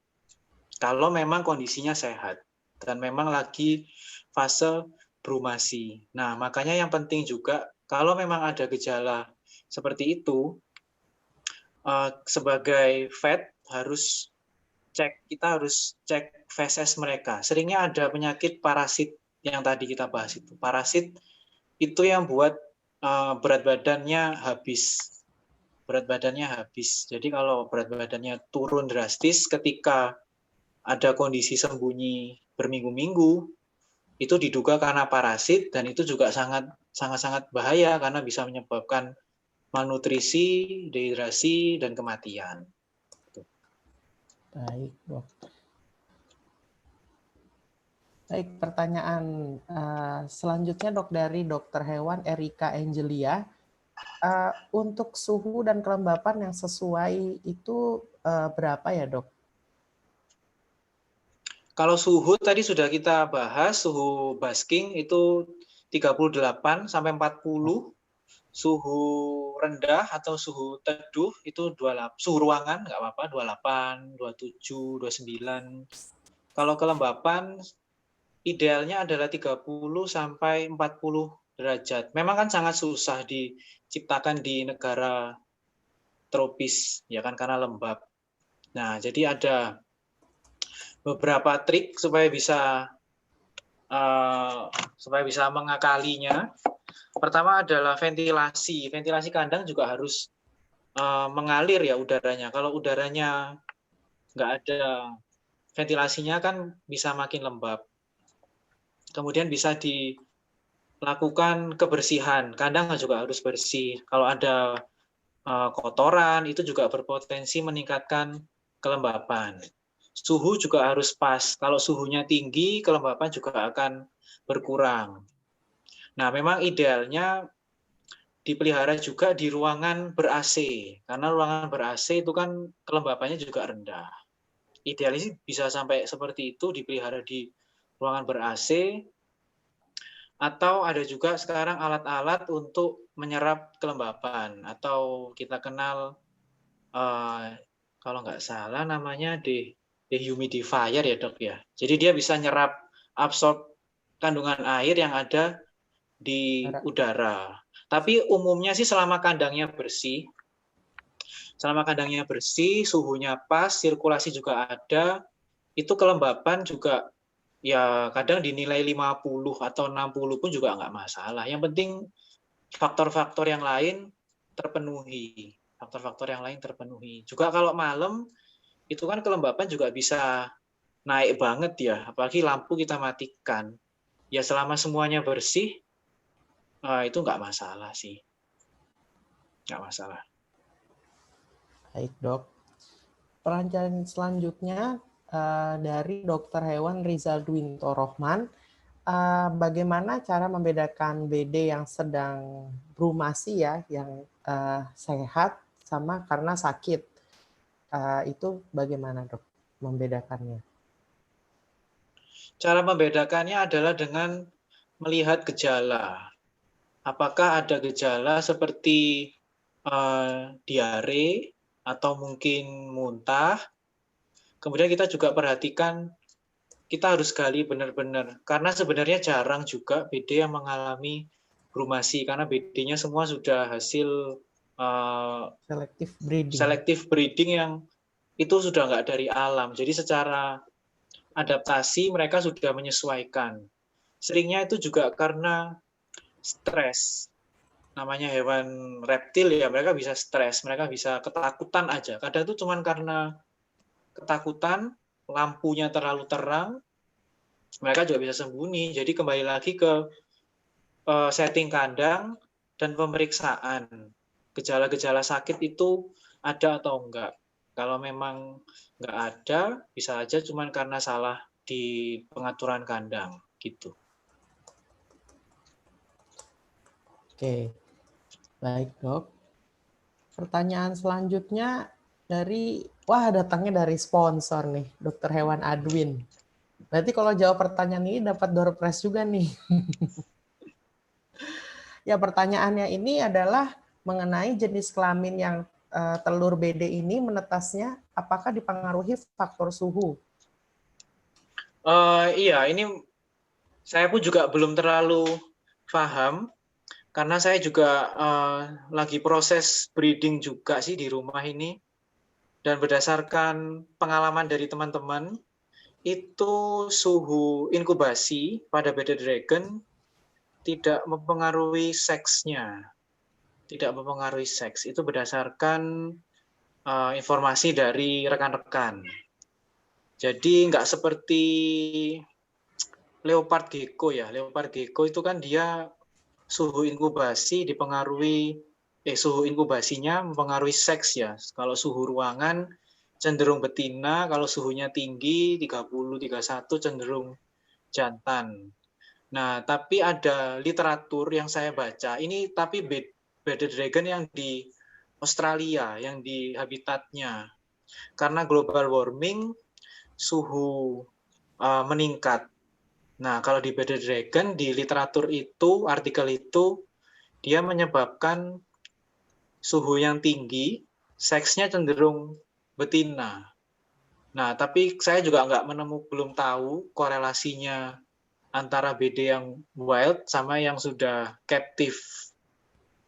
Karena informasi dari rekan-rekan yang sudah terjun di dunia breeding, mereka menyatakan nggak mempengaruhi suhu inkubasi dengan jenis kelaminnya. Kalau suhu inkubasi di bearded dragon umumnya 30 sampai 31. Itu nggak ada efeknya ke nanti telurnya anakannya akan jantan atau betina, nggak ada pengaruhnya.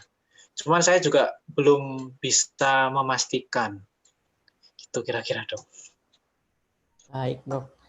Berarti belum ada kepastian ya, Dok ya. Soalnya saya pernah dengar kalau di penyu juga ngaruh tuh, Dok. Kalau panas dia jadi jantan, kalau agak adem dia betina. Iya, kalau penyu pengaruh ya. Buaya pun juga pengaruh. Gecko pengaruh juga. Kalau yang ini saya belum tahu. Tapi kalau yang di literatur di wild-nya itu suhu sekitar 32 ke atas. Itu cenderung betina, 32 ke atas. Ya suhu tinggi cenderung betina. Setahu saya sih begitu. Baik, Dok. Mungkin nanti kalau udah ketahuan bisa bikin publikasi, Dok. Siap. Oke, pertanyaan selanjutnya dari Dokter Hewan Yuli Nugroho. Apakah bisa dijelaskan, Dok, kandungan pada alpukat dan bayam yang bisa meracuni BD? Alpukat, saya agak lupa kandungan alpukat. Dia ada semacam senyawanya yang memang benar-benar toksik, sama dengan kunang-kunang. Jadi toksiknya cukup cepat efeknya. Sangat berbahaya, harus dihindari. Tapi saya kurang begitu mengetahui juga ya kandungannya apa. Memang bagusnya dihindarin aja. Dalam porsi sedikit pun bisa berbahaya. Kalau yang bayam bukan toksik ya sebenarnya, tapi dia mengganggu penyerapan kalsium. Kandungannya pun saya juga agak lupa juga. Bayam nggak bagus memang untuk bearded dragon. Dia mengganggu penyerapan kalsiumnya. Sebaiknya dihindari juga. Kalau untuk sayur-sayur, yang paling aman sawi hijau, aman. Daun murbei, daun kembang sepatu, sekalian sebunga-bunganya dikasihin juga nggak apa-apa. Habis itu sioma, fuma itu aman. Hijauan sih terutama, tapi nggak boleh bayam memang. Bayam, kangkung. Nah, kalau memang hijauan aja sebenarnya dalam porsi sedikit nggak apa-apa. Yang penting variasi karena ya setiap sayur punya nutrisi yang beda-beda. Kalau diberikan berlebihan, ada kalanya sayuran tersebut mengganggu penyerapan kalsium. Jadi harus variasi untuk pemberian sayur. Yang memang benar nggak boleh itu alpukat sama kunang-kunang toksik. Cuma kan kunang-kunang udah punah kayaknya ya, Dok ya. Udah nggak pernah ada kunang-kunang. Zaman dulu ada sih. Iya kali ya. Ya kira-kira gitu, mohon maaf nggak tahu secara pasti kandungannya apa. Mungkin nanti bisa aku tampung aja kali ya, Dok ya. Pertanyaan yang jawabannya aku kurang optimal. Nanti bisa masuk ke IG story-nya Dr. B ya, Dr. Binol ya? Ya, boleh. Iya, ditampung aja sih, nanti bisa aku cari. Soalnya itu juga penting juga. Mungkin juga ada senyawa-senyawa yang lain juga yang sifatnya juga kurang bagus. Soalnya ini kan hewan lumayan baru ya, lumayan nggak ngetren iguana ya. Teman-teman kan pada bilang, ini apa sih iguana ya? Jadi kayaknya kurang populer sih ini hewan. Belum populer. Jadi mungkin harus banyak riset juga atau belajar lagi. Baik, gitu, Dok. Mungkin kayak semacam anti nutrisi kali ya kalau di ternak ya. Jadi bisa menghambat penyerapan, iya, kira-kira gitu, Dok. Baik, Dok. Kita lanjut nih ke pertanyaan selanjutnya dari Dokter Hewan Maya. Selamat malam, Dokter Fajar. Izin bertanya bagaimana pemberian terapi cairan pada BD? Tekniknya seperti apa? Apakah SC atau IV atau disesuaikan dengan persentase dehidrasinya? Terus pertanyaan kedua, BD ini kan hewannya yang bergantung sama faktor kelembapan. Apakah BD ini memiliki kecenderungan terkena fungal disease? Kalau ada, apakah gejala klinisnya dan terapinya, Dok? Terima kasih. Ini pertanyaan berarti tentang dehidrasi dan fungal disease. Iya. Saya rasa kalau untuk terapi cairan, kita harus perhatikan tingkat dehidrasinya, dehidrasi ringan, dan fungsi pencernaan masih oke, bisa kita berikan per oral. Untuk dehidrasi yang berat harus per intravena ya, atau kalau di Lizard kan apa ya, yang ditusuk di intraoseus ya, yang di bagian tulangnya itu ya, tulang femur ya. Saya pun juga belum pernah menangani, paling cuman subkutan aja itu juga bisa sih, subkutan untuk dehidrasi ringan, sama di bagian tengkuk juga, tapi yang samping, jadi nggak di tengah, agak ke samping, karena di situ bisa ditarik, bisa lumayan besar space subkutannya. Untuk yang lain intravena itu juga bisa, tapi saya juga kurang tahu. Ya karena saya juga baru juga ya di eksotik,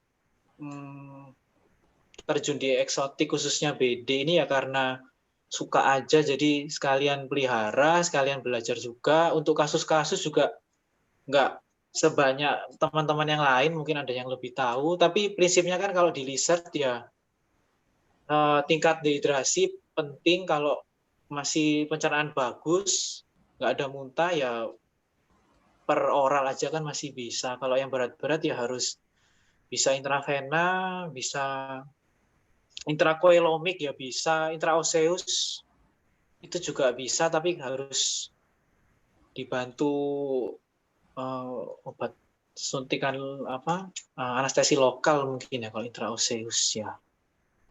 Tapi kira-kira begitu. Atau yang paling sering kalau nggak berat ya itu tadi per oral sama subkutan. Tapi subkutan juga penyerapannya lamban. Optimal memang intravena. Pertanyaan yang kedua tadi tentang fungal, jamur. Iya, jamur, Dok. Iya, kalau jamur juga bisa sering karena kandang yang terlalu lembab, sirkulasi kurang, kebersihan yang kurang dijaga. Beda-beda ini gampang banget kandangnya kotor karena mereka makannya serangga. Serangga itu meninggalkan banyak sisa-sisa serangga yang nggak kemakan. Sayap, kaki, tangan kadang nggak kemakan, itu bikin kotoran. Fesesnya juga bau banget, lembab, kotor. Sayuran juga bisa tersisa. Kemudian sisa-sisa kalsium, sisa-sisa suplemen itu juga bisa ngumpul semua di kandang, bikin kotor. Apalagi ya, shading, bekas-bekas shading. Mereka kan sering banget shading, partial shadingnya, jadi gampang banget kulitnya lepas, nanti ada disusul kulit-kulit yang lain lepas, itu gampang banget kotor, bikin lembab juga. Jadi jamuran juga sebenarnya sering banget, tadi lupa saya masukkan ya, tapi syukurlah ditanyakan. Ciri-ciri yang paling sering ini, nama penyakitnya yellow fungus, seperti cacar di reptil ya, warnanya kuning-kuning, bentol-bentol. Mirip juga di sulcata. Sulcata kan juga sering jamuran yellow fungus. Itu ya spot-spot kuning-kuning gitu di bagian manapun, terutama di bagian ventral. Di bagian kloaka juga sering. Dan itu cepat banget menularnya. Kalau satu kandang rame-rame, biasanya kena semua. Komplit, semuanya kena. Selain yellow fungus, sebenarnya juga spesies jamurnya juga saya rasa beda-beda karena gejalanya juga lain-lain. Selain yang bentuknya spot yellow itu, dia juga menyebabkan gejala yang lain. Itu juga jamur yang berbeda. Gejalanya adalah ada bagian warna yang nggak nyambung gitu pada bagian punggung misalnya. Jadi ada spot-spotnya dengan warna yang lebih menghitam. Dan itu bukan stress mark, tapi ya memang spot yang gede banget ya, kayak ringworm gitu ya, tapi gelap dan nggak bulat, tapi bentuknya lebih abstrak, lebih kayak patch-patch gitu ya di sembarang tempat. Itu juga jamur, warnanya jadi beda gitu kulitnya, nggak matching. Kalau untuk pengobatan, mestinya sih pendekatannya sama juga, di scraping gitu ya, diwarnain juga, dicek untuk jenis jamurnya apa. Tapi kalau untuk pengobatan yang general itu biasanya kita bersihkan dengan povidone iodin dulu. Selanjutnya dipakein ya salep-salep jamur, bisa Canesten, itu juga bisa dipakai. Tentunya kandang juga harus dibenerin lagi sih, dibersihin lagi, kemudian dikasih nutrisi yang bagus untuk pemulihannya. Tapi saya rasa sih standar pengobatannya juga harus seperti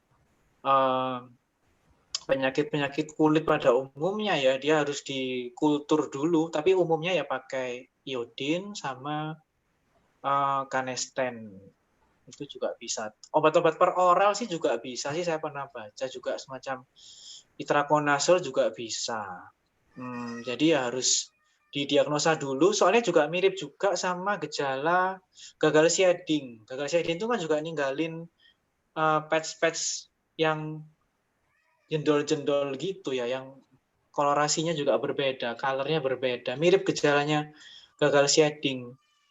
Tapi kalau yang udah jelas itu yang yellow fungus, itu pun juga mirip gejala penyakit virus sebenarnya, yellow fungus. Ya agak susah sih, memang harus diagnosa dulu ya dok ya, saya rasa ya.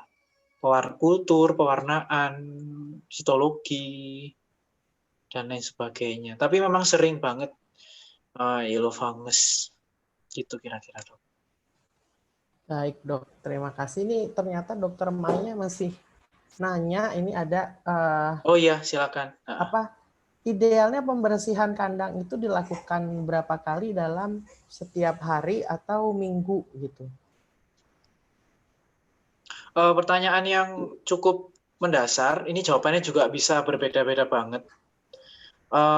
Tapi aku jawab secara ringkas. Kalau kandang dengan sifat bioaktif atau yang kayak gambar yang setting kayak aslinya gitu ya, tanaman segala macam, itu sebenarnya nggak perlu dibersihkan.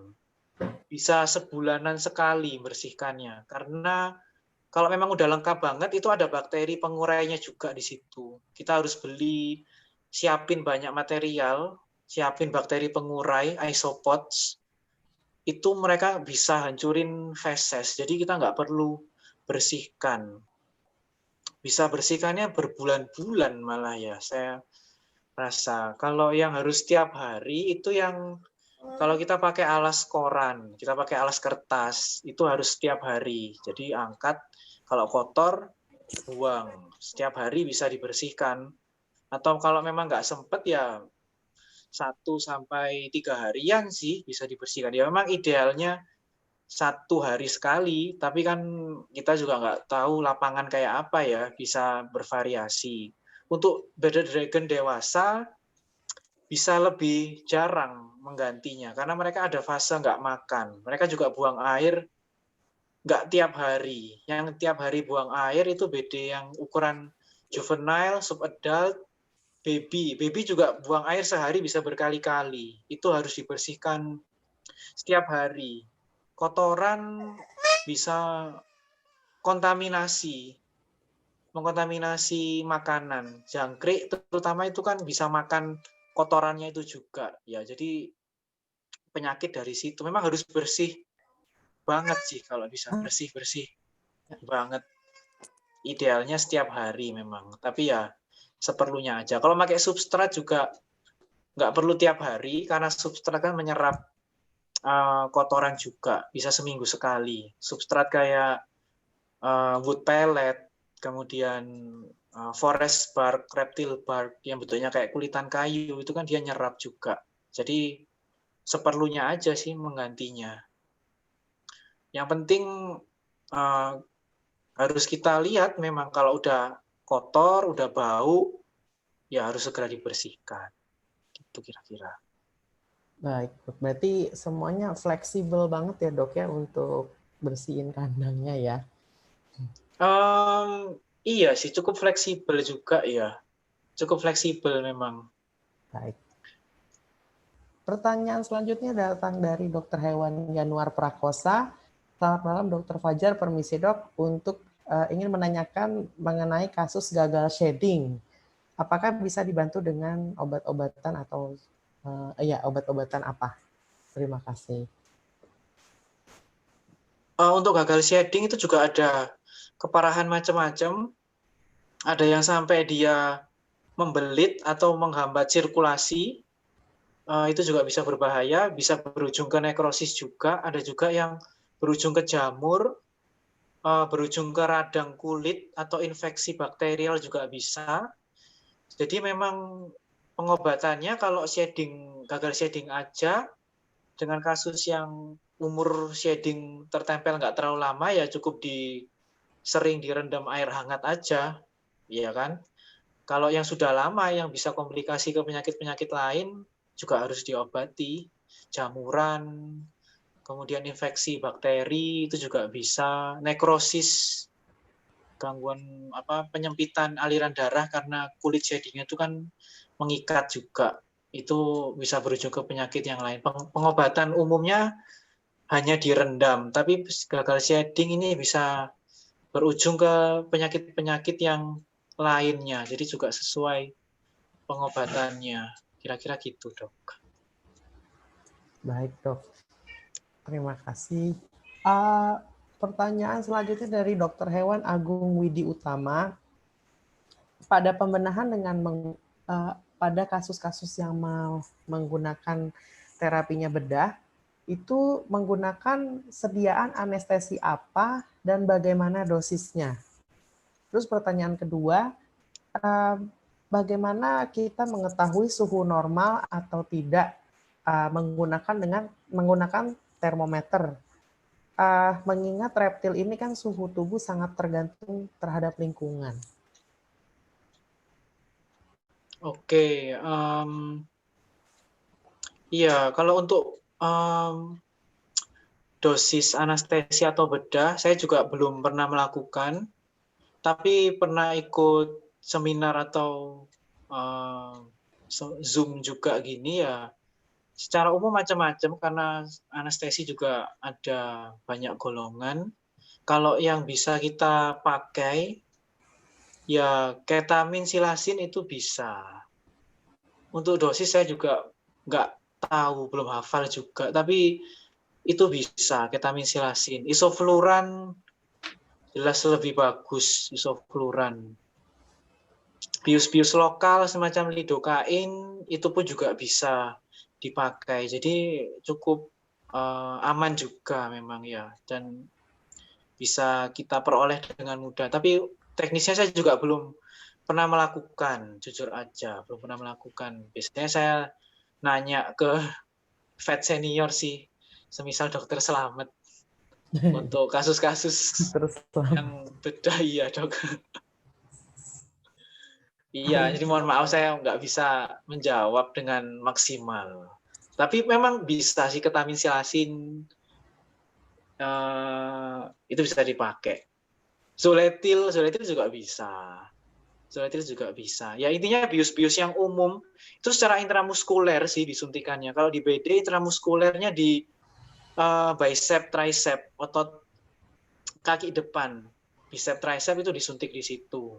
Intravena juga ada. Intravena, kalau saya nggak salah ya di ekor ventral ya. Itu di situ. Tapi sediaannya ya ketamin, silasin, lidokain untuk bius lokal, isofluran. Tentunya kalau isofluran pun harus pakai ETT pun saya rasa juga harus teknik khusus. Saya belum mengetahui, kira-kira begitu dok. Tadi pertanyaan yang kedua apa ya? Pertanyaan yang kedua mengetahui suhu normal. Suhu ya, suhu. Kan dia karena poikilotermik, berdarah dingin kan tergantung ke lingkungan dok.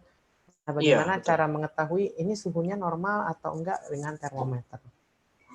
Iya, termometer ini kebutuhan yang sangat wajib di kandang. Jadi dengan mengetahui suhu lingkungan, kita juga tahu suhu si hewannya itu berapa, karena kan dia hewan berdarah dingin. Jadi menurut saya juga bukan hal yang lazim kita lakukan cek termometer per rektal gitu ya, kayak mamalia, tapi cukup dengan ya tempatkan termometer. Makanya tadi suhu basking itu berapa, saya berapa, itu kan cara tahunya dengan termometer. Dan itu bisa berbeda juga, tadi saya belum jelaskan. dengan lampu 40 watt misalnya, lampu 40 watt kita tempatkan di ketinggian sekitar 30 cm atau 30-40 cm, itu bisa berbeda di kota Surabaya misalnya, di kota Malang.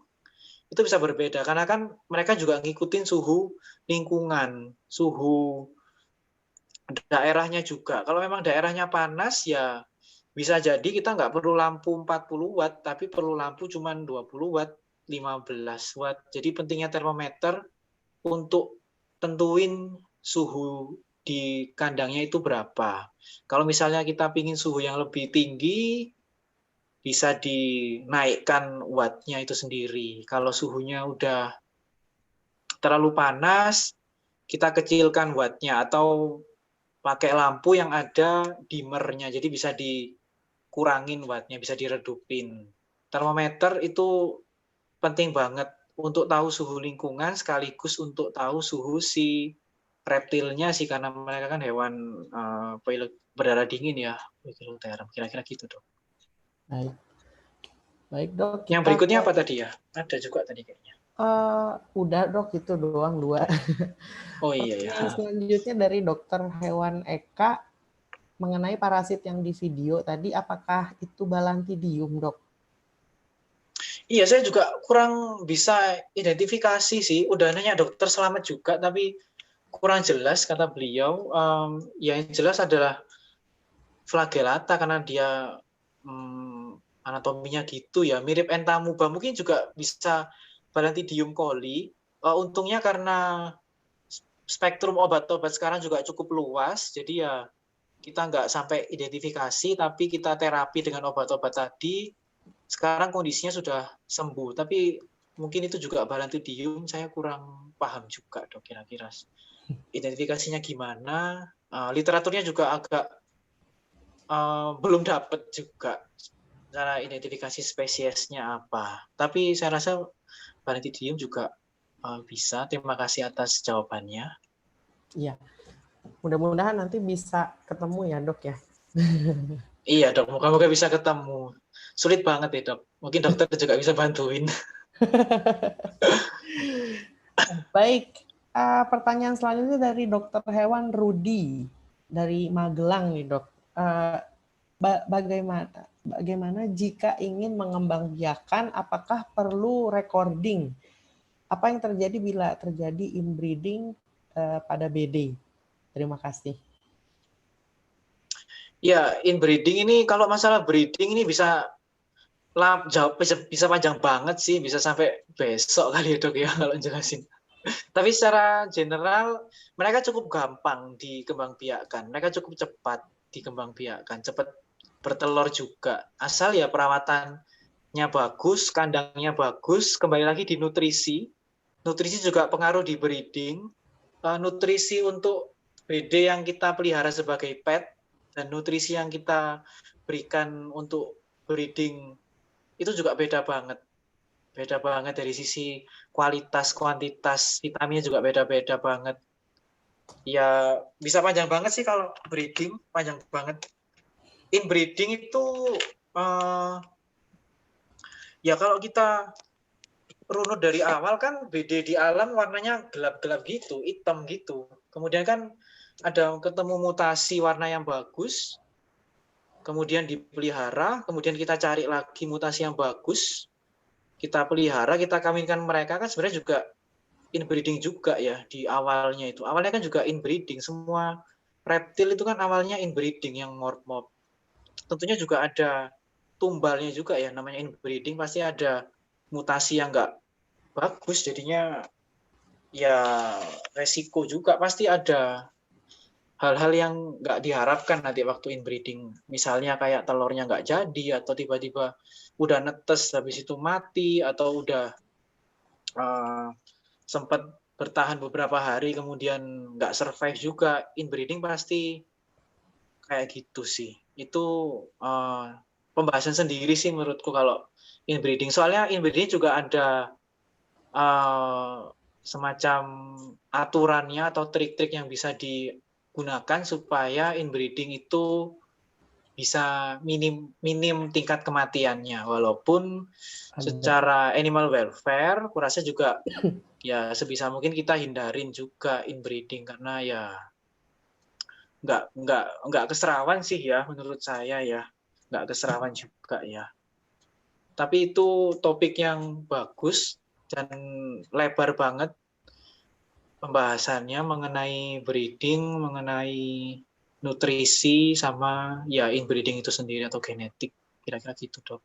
Semoga menjawab. Terima kasih. Baik dok, terima kasih. Mungkin ini bisa jadi agenda baru ya Dokter Binol ya, untuk manggil Dokter Fajar lagi ngebahas soal nutrisi, terus breeding, kan katanya bisa sampai besok pagi. Jadi kita memanggilnya audiensnya yang pecinta-pecinta BD gitu loh. Boleh, kalau dilihat dari gaya-gayanya sih Dokter Fajar ini suka ngomong, Dokter Afdi. Iya. Ini nggak Jadi kerasa kan udah nanti sampai ya. 9:30 loh. Iya. Oh iya ya, Oke. nggak Tuh, kerasa. kan? Ini Sampai baru besok start. ya nggak apa-apa sih, Dok. Sampai Nah, besok ya kita gas aja sih. ya, baik dok, itu tadi pertanyaan terakhir. Jadi mudah-mudahan semua yang tadi mungkin ada yang bisa ditampung. Nanti kita jawab soalnya di IG Story ya, IG Story Dr. B. Jadi buat teman-teman di sini, kolega semuanya, kalau bisa follow IG Dr. B Vet Show. Dan juga Dr. Fajar. Fajar. Baik, demikian sesi tanya jawab. Terima kasih atas pertanyaannya dan jawaban yang luar biasa dari Dr. Fajar. Dan saya serahkan lagi kepada host tercinta kita, Dr. Binol. Pakai tercinta. Terima kasih Dr. Afdi for leading the discussion session. And before we close the webinar, kita minta dulu closing statement dari Dr. Fajar Bhaskara. Closing statement apa ya? Ya, saya sih sangat berterima kasih atas kesempatan ini bisa sharing dengan rekan-rekan, bisa difasilitasi juga.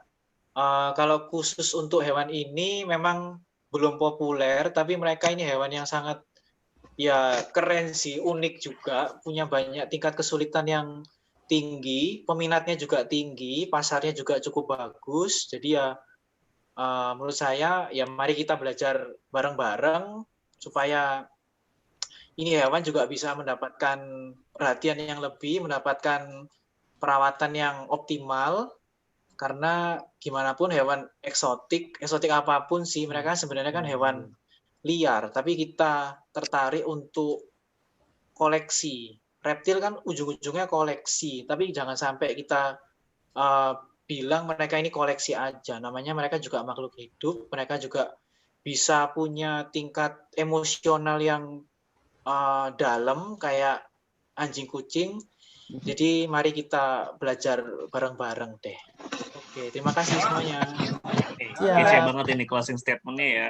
Dan ngomong-ngomong tentang mempelajari perasaan gitu kan, nah cocok banget kalau minggu depan kita podcastnya itu tentang linking awareness gitu kan. Jadi mulai belajar sedikit bagaimana tentang memahami perasaan hewan, ya. Dan sekali juga sudah bisa dilihat di chat box-nya pemenang podcast 15 dari MKVET ada Dr. Rahmarading, dan dari Sistan Indonesia ada Dr. Putu Wijaya, Dr. Agung Widi Utama, dan Dr. Yanuar Prakosa. Silakan nanti langsung chat ke saya untuk pengiriman detail hadiahnya. Baik, terima kasih banyak Dr. Hewan Bhaskara Fajar Lukito, our bearded dragon veterinarian, for sharing us your experiences and knowledges to us in Dr. B The Fashion number 15. Peserta kita semuanya terima kasih, semoga ilmunya bermanfaat dan berkah buat kita semua, dan kita mohon izin untuk sharing materinya Dr. Fajar dalam bentuk PDF kepada peserta terdaftar, dan juga mohon izin untuk mempublikasikannya di YouTube channel kami Dr. B The Fashion dengan memberikan disclaimer bahwa pengobatan hanya diberikan wewenangnya kepada dokter hewan. Ya, mohon izin Dok ya, boleh ya? Boleh banget dokter, boleh banget. Terima kasih. Siap. Terima kasih kembali.